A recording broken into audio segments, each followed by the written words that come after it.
Welcome to Screams from the Center, where I hope to provide you with information on topics I find interesting and give my take on them. This is not particularly an episode and not particularly a special announcement. It's more of a Fox News rant, because we've got the first Fox GOP debate coming up, and the way that they've structured this is that they're only taking the top 10 nationally polling candidates. It means that all the Republican candidates, and there are 10, 11, 12, 13, 14, 15, like 16 to 18 of them, only 10 are going to be in this debate. And they're only going to go by national polls. So the Fox News debate is going to be the nationally top 10 Republican candidates.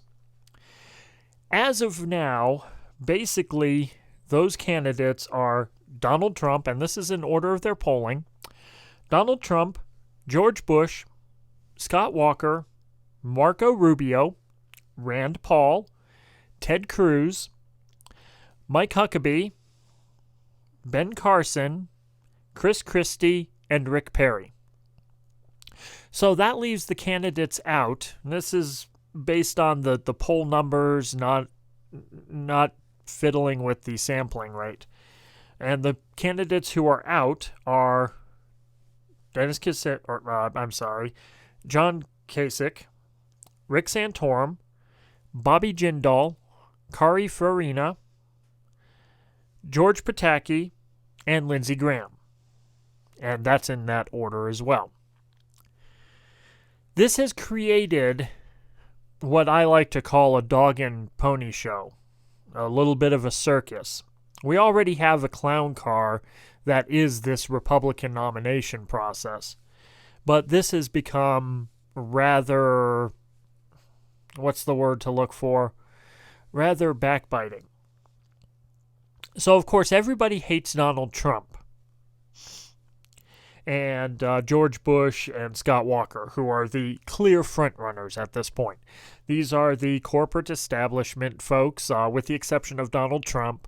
Although, if you're doing the bidding of the billionaires and you are a billionaire, I would say you're probably in that category. So, this has created the other candidates jockeying for place. So we had, when Donald Trump did his little performance and gave out Lindsey Graham's phone number. Lindsey Graham took the opportunity to try and bolster his numbers because he's at the bottom of the race. So he made that video, which I thought was actually a good video, where he was destroying cell phones, and at the end he said something along the lines of, and if all else fails, just give your number to the Donald. So that was purely a political move to try and garner national numbers. We also have Mike Huckabee, who is pretty much solidly in, but his poll numbers are low. So he's made a bit of waves by being the candidate who says that Obama is marching the Israelis into the ovens like they did in World War II with the Nazis. You can't go wrong with a Nazi reference in the Republican Party. The only trouble is it's universally condemned by people, and he won't back down, and nor should he with the kind of dog and pony show that the Republican Party is putting on, especially Fox News with this so-called debate. So he doubled down on it. And Rick Perry's trying to make a name for himself by being the candidate for the veterans who's defending John McCain and other veterans from the evil Donald Trump. And you've got Rick Santorum, who, of course, is never really going to go anywhere. It was rather shocking, although, it was rather shocking that he actually did come in second place last presidential cycle, but who knows this time? If my theory holds out that the GOP picks people who are in line for it, that would be either Mike Huckabee or Rick Santorum. It seems unlikely, but they're the ones who lost last time and finished high, So they're due. Especially poor Mike Huckabee. So, going by this ranking, we're going to see people jockeying for position. They're also going to be jockeying for a higher position in the numbers overall, because early on in January, I believe after either the first primary or the second set of primaries, we're going to see most of these guys drop out. So you want to garner favor now. The trouble is, the effect that this is producing is you get assholes. Donald Trump has positioned himself as the king of assholes in the Republican Party. He's racist. He's disparaged entire groups of people. He insults every candidate except for Scott Walker. More on that with the Donald Trump episode. He's rude, he's condescending, and he's arrogant. For some reason, right now, this is appealing to Republican voters. One of the simple explanations for that is he's a political outsider. If you're a political insider, like, say, Jeb Bush or Scott Walker, and on the Democrat side, Hillary Clinton and Jim Webb, then the press talks to you, the press compares everybody else to you, the press generally treats you at least with certain level of kid gloves. That's the political insiders. If you're a political outsider, like your Bernie Sanders or your Lincoln Chafee or your Donald Trump, the press, if they talk about you, they're going to be very condescending and put you down quite a bit. Donald Trump is universally hated by the press, but he is getting a lot of press as a result of his blustering asshole attitude. Whereas on the other side, someone like your Bernie Sanders is getting ignored by the press because he is seen as a threat to the establishment candidate Hillary Clinton. Now, the thing with Donald Trump and the type of candidate he is it's becoming a mass appeal. He's a populist candidate on the right, which is and should be a scary thing if you're a Republican voter or any other kind of voter, to be honest. Do we really want a president that is boisterous, who is an asshole, who is making threats and disparages entire groups of people? I mean, Republican voters seem to want that. Now, I'm not going to go so far as to say that maybe the numbers of racist Republicans in the party might be estimated to be a little too low, but it does say something when Donald Trump has such a populace bringing up here. Now, part of it could be his stance on trade. It's something that Bernie Sanders is very popular with.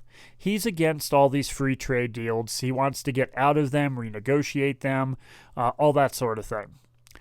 So that appeals to a lot of average voters, average Republicans and average Democrats. Now, to the left wing, this is something that should have been done a long time ago. To the right wing, people are just now waking up to the idea that these trade deals are not in our best interest. So that would explain at least part of his popularity. But his negatives would be a lot higher if we were truly critical of what he was saying. But he seems to at least be embraced by the base of the party that is active right now. So that's why you have Donald Trump 4 points ahead of the number 2 guy, Jeb Bush. So this creates an atmosphere in the Republican sphere that in order to be recognized, you have to be an asshole. So all of these guys are speaking out on immigration, the Iran deal, anything that they could get their hands on. Clinton emails, and they're not being nice about it, and they're not going to be nice. Those who are coming off as nice are going to be left out when this Fox News debate happens. So that's my take on it. The feeding frenzy that is the Republican debate, which is on August 6th. Keep watching for crazy Republican antics, especially from Kasich, Santorum, Jindal, Fiorina, Pataki, and Graham. With a little bit more from Chris Christie and Rick Perry, seeing how they're close to the bottom there. They need to keep their position too. I don't know when the cutoff for the Fox debate is going to be, for when they announce the candidates that are going to be allowed. Now, I did see an article that was telling us that there's going to be a smaller debate off of prime time that's going to include the candidates who are not in the prime time debate. So that might have a bit of a cooling effect, but I seriously doubt it. And it's a very clever idea by Fox because it also does one other thing. It forces all of these candidates to spend money on national TV ads to bring up their numbers. Fox is a national network. They have an entertainment network and they have a news network.